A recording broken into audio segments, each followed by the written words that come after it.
श्री स्वामी समर्थ. कधी तुम्हाला वाटतं का सगळं असूनही मन शून्य आहे? देवापुढे प्रार्थना करता पण देवाकडून उत्तर मिळत नाही. देवघरात आहेत असं वाटायचं, पण आता कधी कधी देवही आपल्यावर नाराज होतात. होय, हे मान्य करणं आपल्यासाठी कठीण असतं, पण काही असे संकेत असतात आणि काही लक्षणं हे स्पष्ट सांगतात की देव दूर गेले आहेत. कधी वाटतं का की आपल्याला आपल्या आयुष्यात काहीतरी बिघडलंय? एका मागोमाग फक्त संकट येत आहेत. मन शांत राहत नाही. घरात वाद वाढतच आहेत आणि देव जणू दूर गेलेत. देवघरात नाहीत. देव आपल्यावर नाराज आहेत. तर मित्रांनो, जर हे तुमच्यासोबत पण घडत असेल तर व्हिडिओ शेवटपर्यंत नक्की बघा. व्हिडिओ आवडल्यास व्हिडिओला लाईक करा व चॅनलला सबस्क्राईब केलं नसेल तर नक्की करा. कारण आज मी सांगणार आहे अशा 5 आध्यात्मिक लक्षणाबद्दल जे स्पष्ट सांगतात की देव नाराज झालेत. आणि हो, या व्हिडिओच्या शेवटी मी एक असा खास उपाय सांगणार आहे.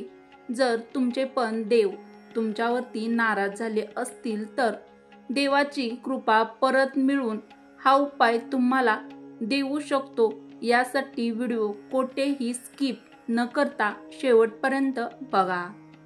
चला तर मग व्हिडिओला सुरुवात करूया. जर तुमच्या घरामध्ये ही 5 लक्षणं दिसत असतील तर वेळीच सावध व्हा. Tip number 1. मनाची शांतता हरवली आहे. जिथे पूर्वी ध्यान लागत होतं तिथं आता अस्वस्थता वाटते. मनात चिडचिड, बेचैनी आणि अनावश्यक विचाराचे वादळ सुरूच आहे. Tip number 2. घरात वाद वाढले आहेत. पूर्वी घरात प्रेम होतं, हसणं होतं. आता प्रत्येक संवादात तणाव आहे. एकमेकावर संशय, राग आणि दुर्लक्ष ही देवाच्या अनुपस्थितीचं संकेत आहेत. Tip number 3. सतत अडथळे येतात. प्रत्येक काम जमत नाही. छोट्या छोट्या गोष्टीत अडथळे येतात. काहीतरी अदृश्य शक्ती थांबवतंय असं वाटतं. सर्वात महत्त्वाचं लक्षण, देवपूजेत मन अजिबात लागत नाही. पूर्वी जेव्हा तुम्ही देवासमोर बसायचात तेव्हा मन आपोआप एकाग्र होतं. आता बसलो तरी देवपूजेत मन लागत नाही. मन बेचैन होतं, अशांत वाटतं, मन भरकटतं. पहिल्यासारख्या भावना उरल्या नाहीत. अत्यंत महत्त्वाचा 5वा संकेत, स्वप्नात विचित्र संकेत दिसतात. स्वप्नामध्ये मंदिर बंद दिसणं, तुटलेली देवाची मूर्ती दिसणं किंवा अंधार दिसणं हे सगळं चेतावणीचं स्वरूप किंवा लक्षण असतं. जर हे लक्षण तुमच्या जीवनात दिसत असतील तर देव अजूनही तुमच्या वाटेवरती थांबलेत. फक्त त्यांनी पाठ फिरवलेली नाही.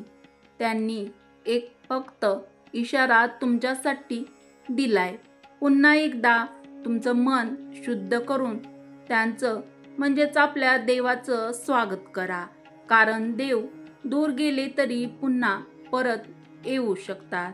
कारण देव आपलेच असतात, पण त्यासाठी आपल्या मनाचं दार उघडावं लागतं. मी आता जसं तुम्हाला सुरुवातीला सांगितलं होतं अगदी तसंच.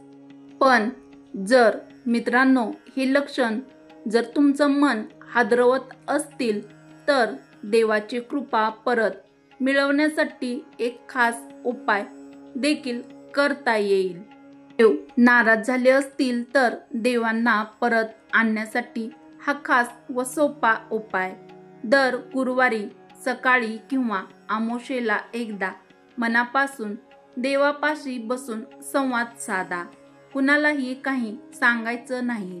फक्त शांततेत डोळे मिटून मनातल्या मनात चुका कबूल करा आणि देवापाशी माफ करा. देवाला असं बोला.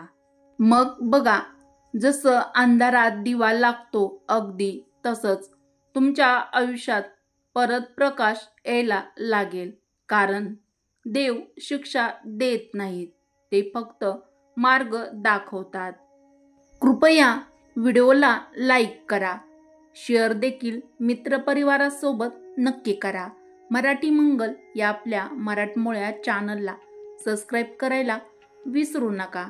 व्हिडिओ पूर्ण बघितल्याबद्दल तुमचे मनापासून धन्यवाद.